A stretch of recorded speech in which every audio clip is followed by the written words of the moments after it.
Halo dan selamat malam semua. Selamat datang di program ECC Worldwide Bible Study Me and My Bible. Oke, ini nama acara kita Me and My Bible. Sebelumnya perkenalkan buat yang belum kenal, nama saya Aryan.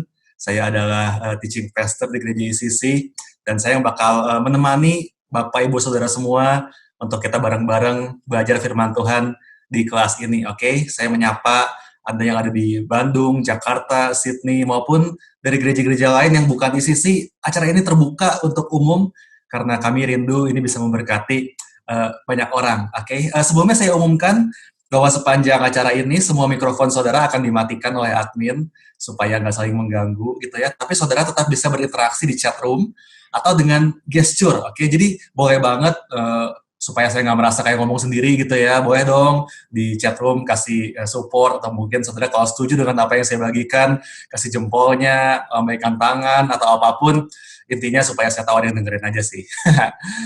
Oke, guys, kita akan mulai Bible study kita hari ini. Sebelumnya, pertama-tama banget, kita akan bahas kenapa kita perlu melakukan Bible study. Why Bible study? Oke, ini slide-nya ada di layar saudara. Nah, saya percaya tentunya kita semua ingin mengalami yang namanya perubahan hidup, betul nggak sih? Kita pengen mengalami terobosan di keluarga kita, di keuangan kita, di kerjaan kita, kuliah kita, hubungan kita, kerohanian kita, any aspect, any area in our lives pasti.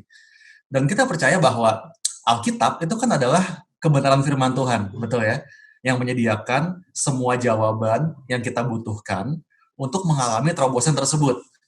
Makanya di Yohanes 8 ayat 32 bilang, dan kamu akan mengetahui kebenaran, dan kebenaran itu akan memerdekakan kamu.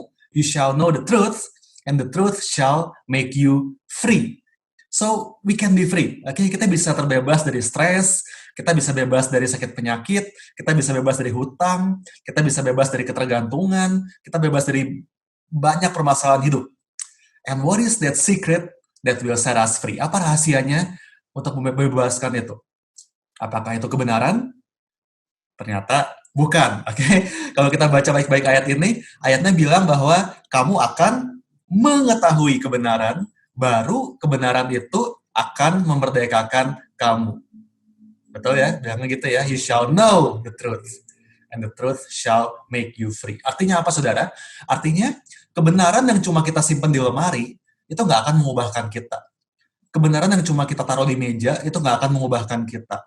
Kebenaran yang cuma kita download di HP tapi kita nggak pernah baca, nggak pernah pelajari, itu nggak akan mengubahkan kita. It's not the truth that will set us free. It's the truth we know that will set us free. Oke, setuju ya? Makanya kita perlu Bible study. Kita perlu mempelajari apa yang Tuhan mau sampaikan kepada setiap kita lewat Alkitab kita ini. Karena Alkitab ini penuh dengan rahasia yang luar biasa yang akan mengubahkan kehidupan kita kalau kita tahu dan mengerti bagaimana cara menggunakannya.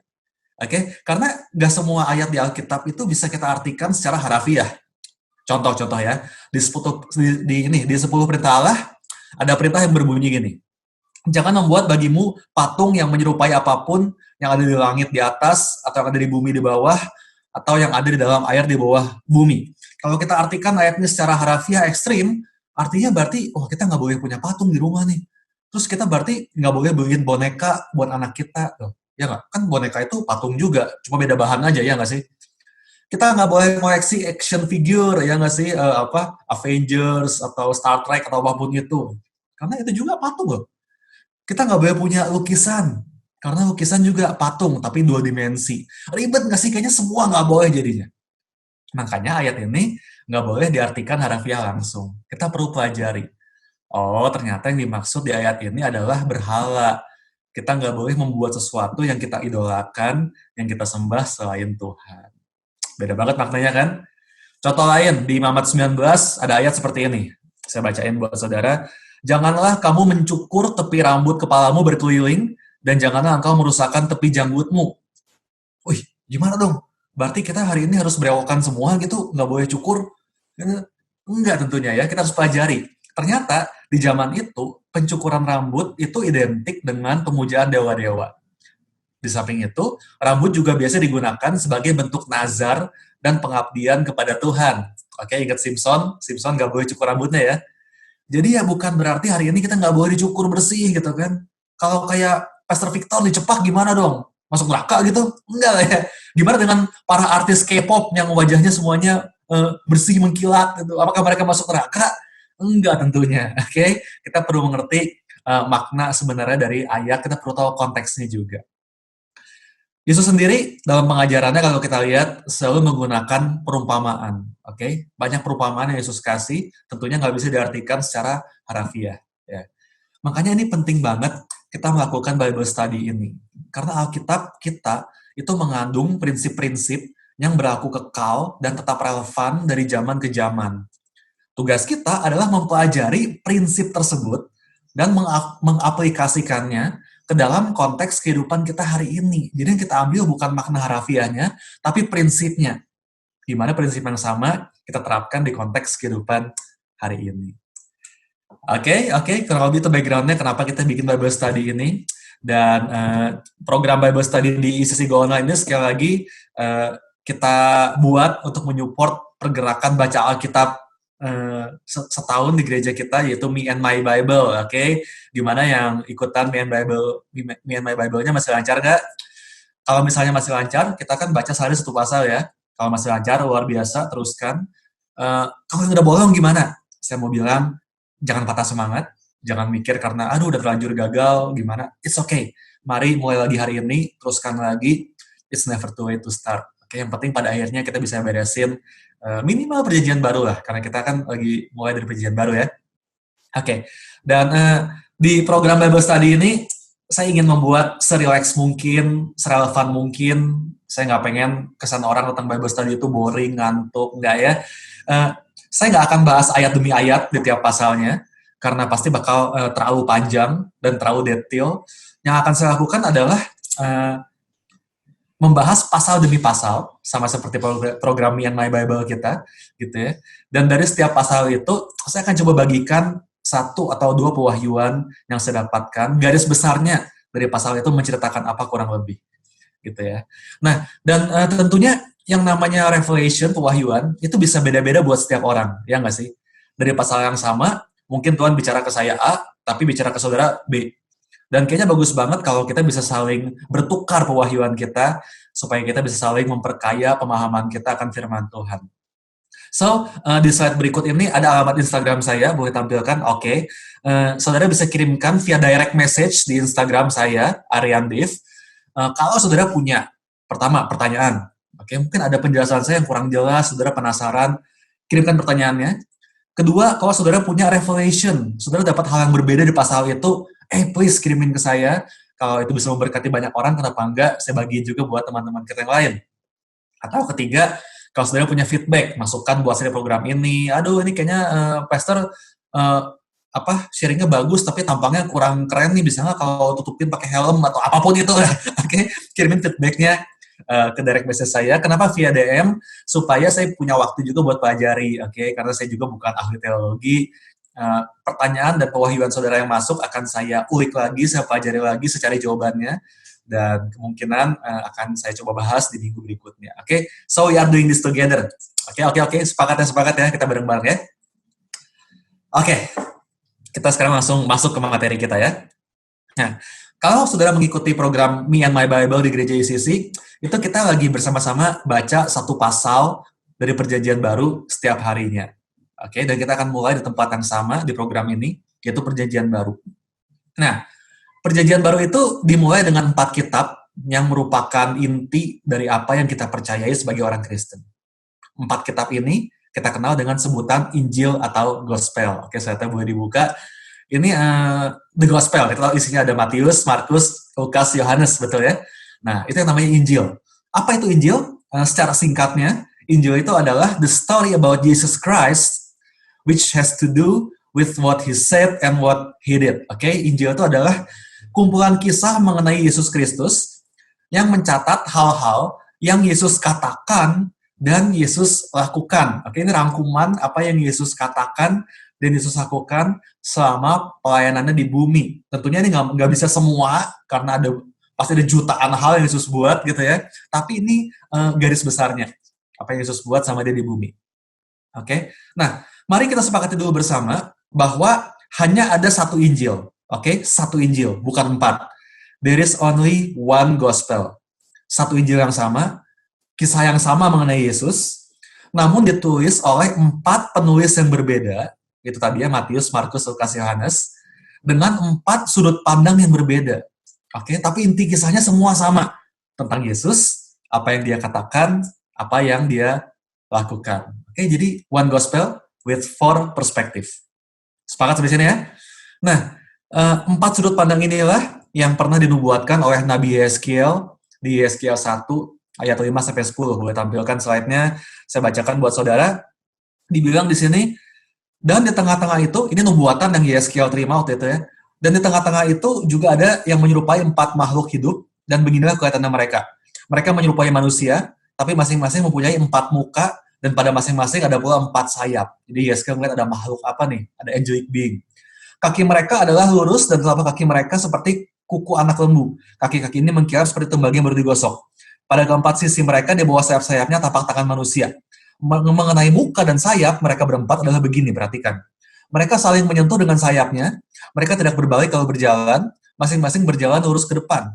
Muka mereka kelihatan begini, keempatnya mempunyai muka manusia di depan, muka singa di sebelah kanan, muka lembu di sebelah kiri, dan muka Raja Wali di belakang. Oke, jadi ada sebuah angelic being, mungkin malaikat, mungkin apa, saya nggak tahu, itu yang Yeskiel lihat. Makhluk ini punya 4 wajah, dan kalau kita pelajari, ternyata 4 wajah ini tuh merepresentasikan 4 penulis Injil. Oke, kita bakal lihat satu persatu apa yang ditunjukkan di sini. Pertama dibilang makhluk ini punya wajah lion atau singa, wajah singa. Nah, kita tahu bahwa singa ini adalah raja hutan, ya, dan wajah singa itu melambangkan peran Yesus sebagai raja. Makanya kita tahu Yesus dikenal dengan sebutan The Lion of Judah, singa dari Yehuda. Betul? Nah, ini yang dilakukan oleh Matius. Kalau kita baca Injil Matius, dia memulai Injilnya dengan menuliskan garis keturunan Yesus. Mulai dari Abraham sampai ke akhirnya ke Yesus ya, turun-temurun. Nah, silsilah ini penting dan menunjukkan Yesus sebagai keturunan yang sah dari Raja Daud. Karena secara royalty itu kan garis keturunan penting banget. Saudara juga bisa menemukan di kitab Matius, berkali-kali dalam pengajarannya, Matius mencatat Yesus berkata, hal kerajaan surga adalah seumpama. Hal kerajaan surga adalah seumpama. Jadi penekanannya di kitab Matius itu adalah the royalty of Christ. Kristus sebagai raja. Oke, itu penekanan dari kitab Matius. Perambangannya wajah singa tadi. Yang kedua, dibilang makhluknya kata Yeskiel itu punya wajah lembu atau ox. Oke. Nah, lembu itu dikenal sebagai hewan pekerja keras, betul ya? Dipakai untuk membajak di ladang gitu. Nah, ini melambangkan peran Yesus sebagai hamba atau pelayan. Jadi Markus di Injilnya itu sangat menekankan pada pelayanan yang Yesus lakukan, terutama dalam 3,5 tahun terakhir hidupnya di bumi. Ada 19 mujizat yang tercatat di Injil Markus. Ini adalah setengah dari jumlah seluruh mujizat yang tercatat di keempat gospel. Setengahnya di kitab Markus. Oke, jadi kalau tadi Matius banyak mencatat mengenai pengajaran Yesus, Markus itu lebih banyak mencatat mengenai pelayanan Yesus. Penekanannya adalah the ministry of Christ, di mana peran Kristus itu adalah sebagai hamba. Oke, kurang lebih itu perspektifnya Markus. Emphasisnya itu on the ministry of Christ. Yang ketiga, ada wajah manusia atau man. Oke, ini yang dilakukan oleh Lukas. Lukas itu kalau saudara baca, pelajari, dia banyak sekali menuliskan tentang sisi kemanusiaan Yesus. Bagaimana Yesus adalah pribadi yang penuh belas kasihan, dia banyak menyembuhkan orang, and he is also friend of sinner. Dia bersahabat dengan orang-orang berdosa. Lukas 2 ayat 52 bilang bahwa Yesus disukai oleh Allah dan manusia. So dia bergaul, dia manusia seperti kita. Juga disebutkan bahwa dalam pelayanannya Yesus sangat mengandalkan Roh Kudus. Meskipun dia Tuhan, tapi ia menjadi 100% manusia dan membatasi dirinya. Sehingga dia bergantung pada kuasa Roh Kudus. Dan buat kita semua hari ini, kita manusia, kita bergantung sama Roh Kudus. Jadi penekanan Lukas itu adalah the humanity of Christ. Kristus sebagai manusia. Itu yang menjadi emphasis dari Injil Lukas. Dan terakhir, Injil Yohanes itu adalah wajah Raja Wali atau eagle, oke?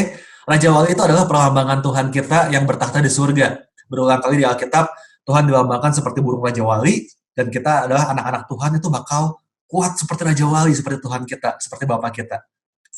Rasul Yohanes, kalau dibaca, dia betul-betul menggambarkan Yesus sebagai Tuhan. Ayat pertama di kitab Yohanes bilang, pada mulanya adalah firman, ini bicara tentang Yesus kan, firman itu bersama-sama dengan Allah, dan firman itu adalah Allah. So dari awal banget, Yohanes menuliskan Yesus sebagai firman Tuhan yang menjelma menjadi manusia. Di Injil ini pula kita bakal lihat berkali-kali Yesus sendiri menyatakan dirinya sebagai Tuhan. Yesus bilang bahwa akulah roti hidup. Akulah jalan dan kebenaran dan hidup. Aku di dalam Bapa, Bapa di dalam aku. Itu semua ada di Injil Yohanes tuh. Jadi Yohanes menuliskan semua klaim yang Yesus sendiri buat bahwa ia adalah Tuhan. Penekanan Yohanes adalah the divinity of Christ. Keilahian Kristus. Kristus sebagai Tuhan. Oke? So kita lihat, ini adalah 4 sudut pandang yang luar biasa tentang Yesus. Ada tabelnya di layar itu, sudah lihat wajahnya melambangkan perspektif apa, di gospel apa, emphasisnya apa, udah saya rangkum. Ini 4 sudut pandang yang luar biasa tentang Yesus, bahwa Yesus adalah 100% raja, tapi Yesus juga 100% hamba. Yesus adalah 100% manusia, tapi ia juga 100% Tuhan. Wow, so 1 Injil, tapi 4 perspektif, 4 sudut pandang. Itulah garis besar tentang gospel. Oke, sampai sini ada bayangan ya, kenapa ada 4 penulis yang berbeda. Sebetulnya Injilnya 1, tapi dengan 4 penulis yang punya 4 perspektif yang berbeda. Yesus sebagai raja, sebagai hamba, sebagai manusia, sebagai Tuhan. Menarik ya? Oke, sudah siap buat mulai? Kita akan masuk ke Injil yang pertama. Kita akan bahas mengenai kitab Matius. Oke, boleh tampilkan. Oke, kita akan bahas pasal demi pasal. Dan minggu ini, di minggu pertama, kita akan bahas mengenai Matius 1. Sebelumnya, mari kita lihat bersama siapa itu Matius. Nah, Matius itu dia adalah salah satu dari 12 rasul, dan dia adalah mantan pemungut cukai. Kalau kita ingat, dia dikenal juga dengan nama Lewi. Oke, dulunya Lewi, kemudian namanya berganti jadi Matius. Nah, kenapa Matius ditaruh di kitab pertama dari 4 penulis Injil? Nah, karena Matius ini memberikan jembatan yang bagus sekali dari perjanjian lama ke perjanjian baru.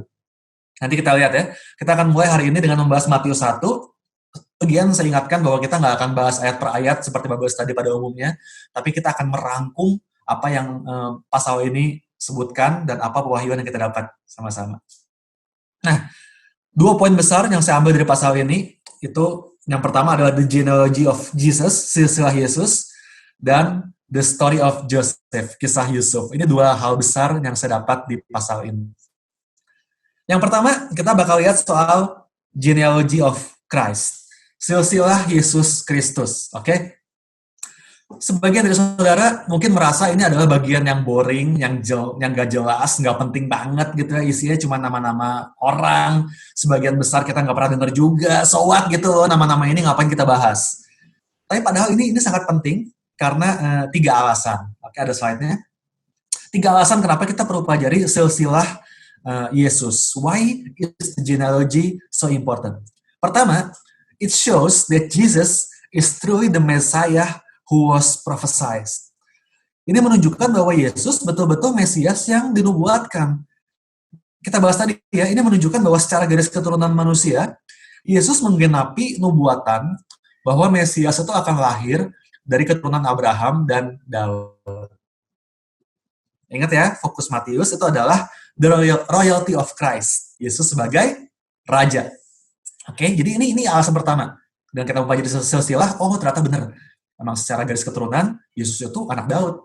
Nah, dia juga adalah anak Abraham. Nah, alasan kedua, kenapa ini penting? It shows that the Old Testament is just as important as the New Testament. Ini menunjukkan bahwa ternyata perjanjian lama itu nggak kalah penting sama perjanjian baru. Banyak orang hari ini bilang, perjanjian lama itu udah lewat, nggak penting. Sekarang zamannya perjanjian baru, men. Well, kenyataannya nggak seperti itu. Kenyataannya perjanjian lama itu tetap penting. Kalau nggak ada perjanjian lama, maka pasal satu ini jadi nggak make sense banget.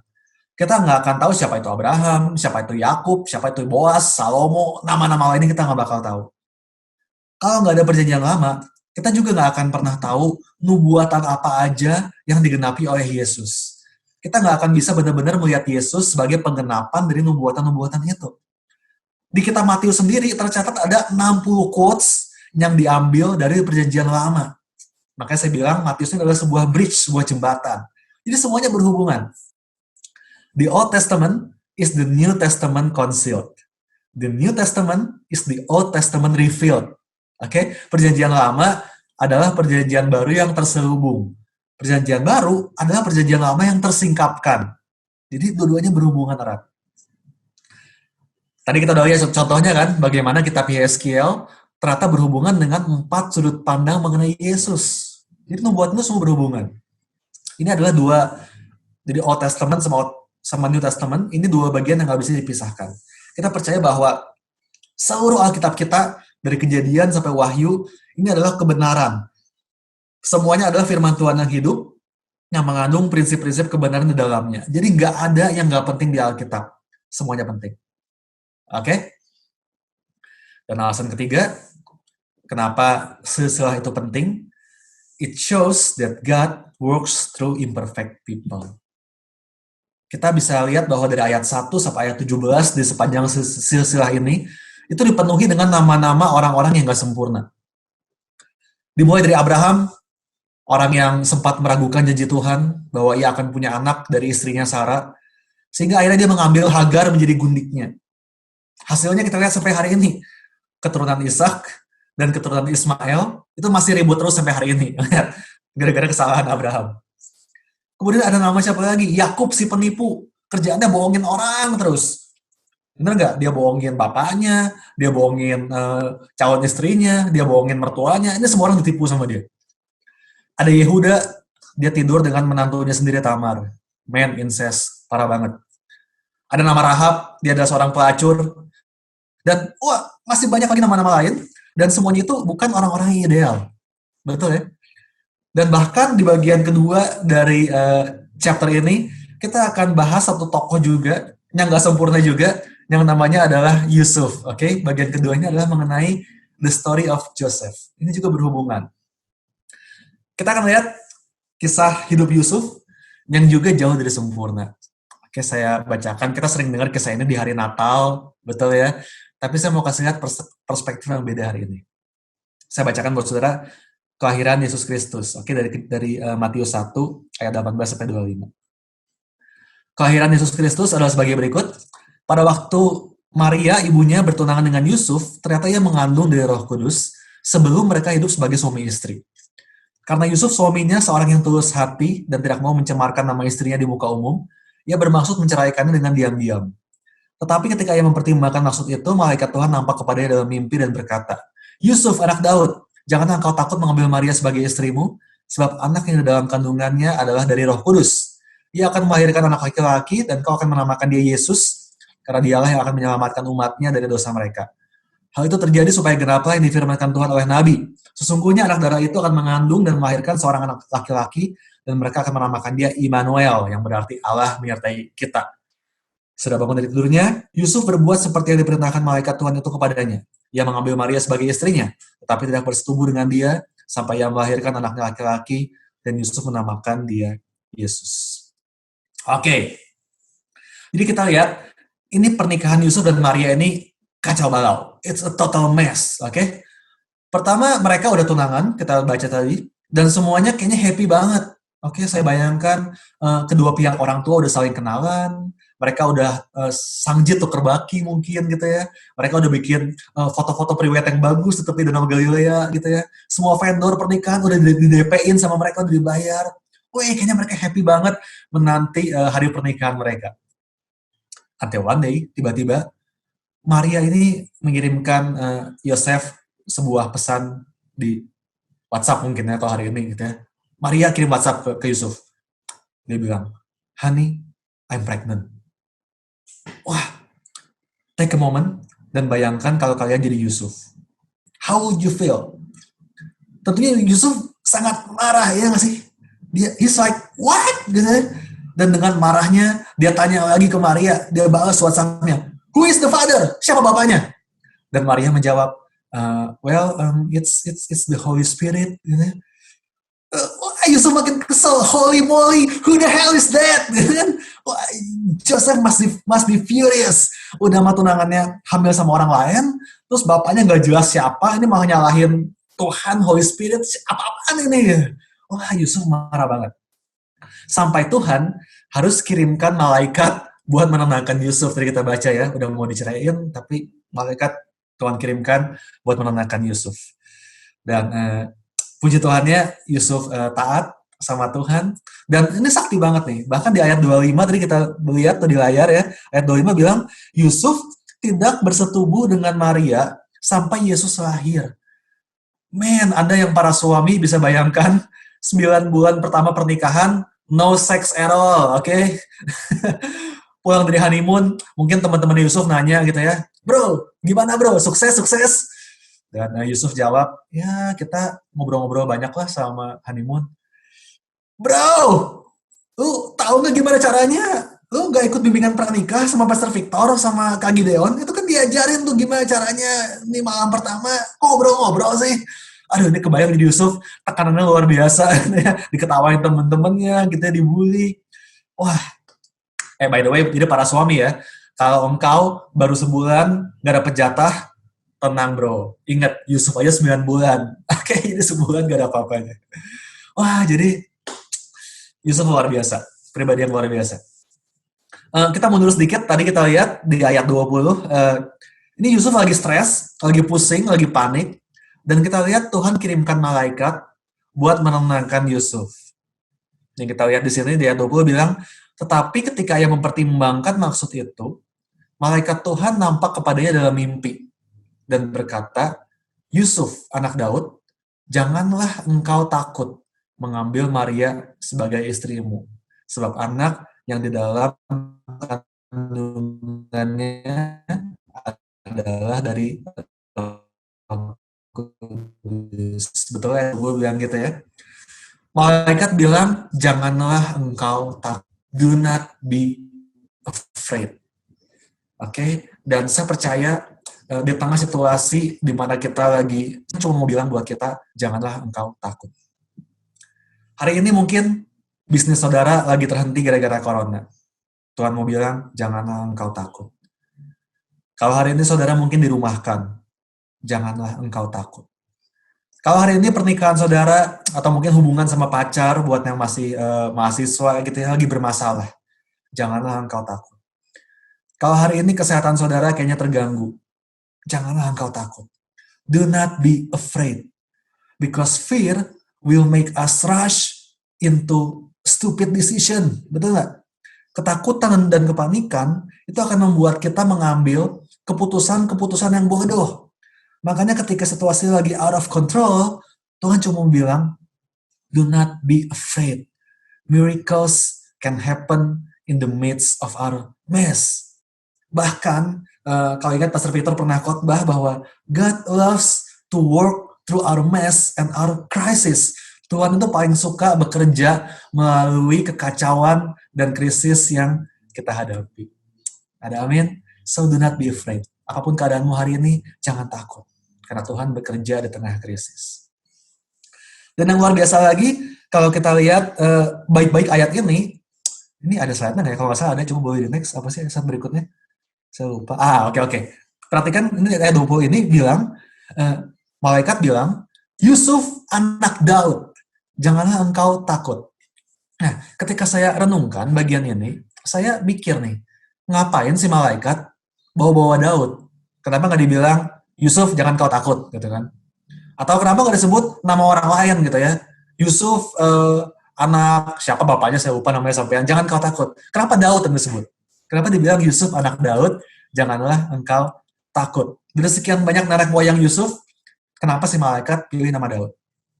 Nah, buat mengerti hal ini, kita perlu mundur ke ayat perikop pertama tadi, di mana tadi silsilah Yesus, ditulis di situ. Dan perhatikan itu di ayat 6, dibilang bahwa Isai memperanakan Raja Daud, dan Daud memperanakan Salomo dari istri Uria. Oke? Well, ini mengingatkan kita bahwa Daud juga punya pernikahan yang messed up banget, ya nggak sih? Bahkan sampai dicatat di ayat ini bahwa Salomo lahir dari istri Uria.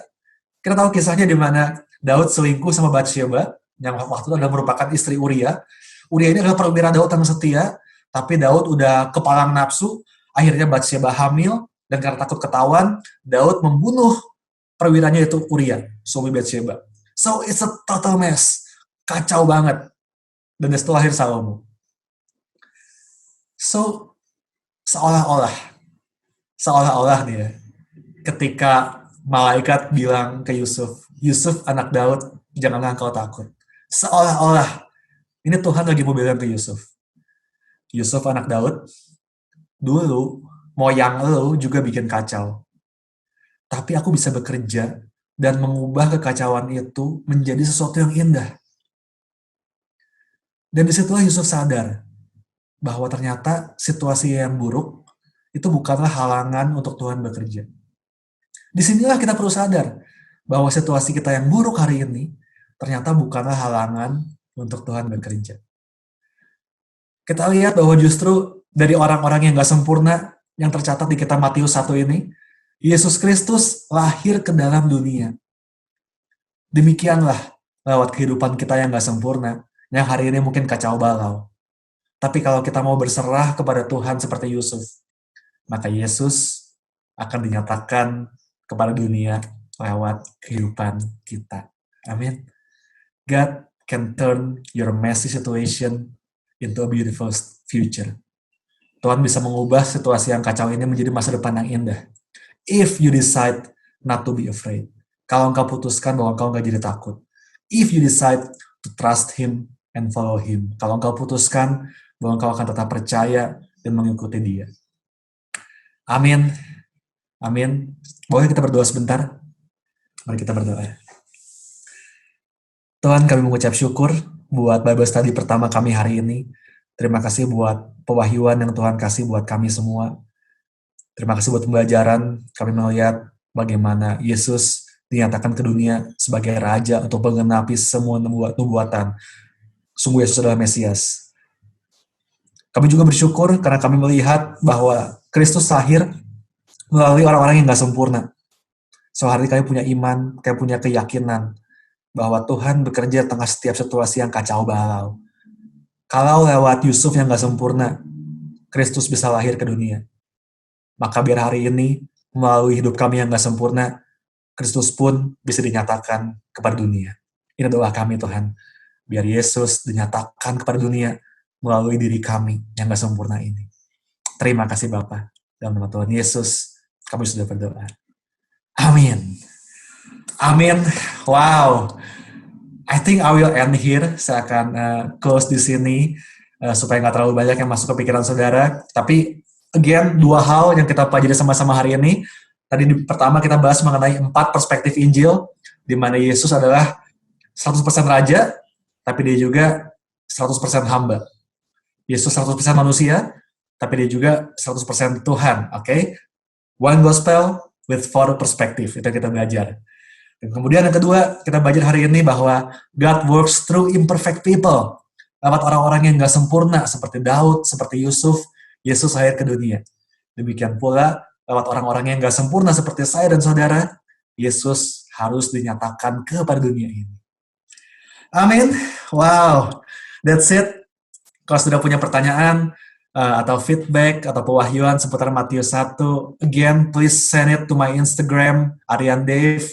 Dan minggu depan, saya akan coba bahas beberapa pertanyaan kalau sempat, dan setelah itu kita akan lanjut ke Matius 2, Matius 3, dan seterusnya. Amin.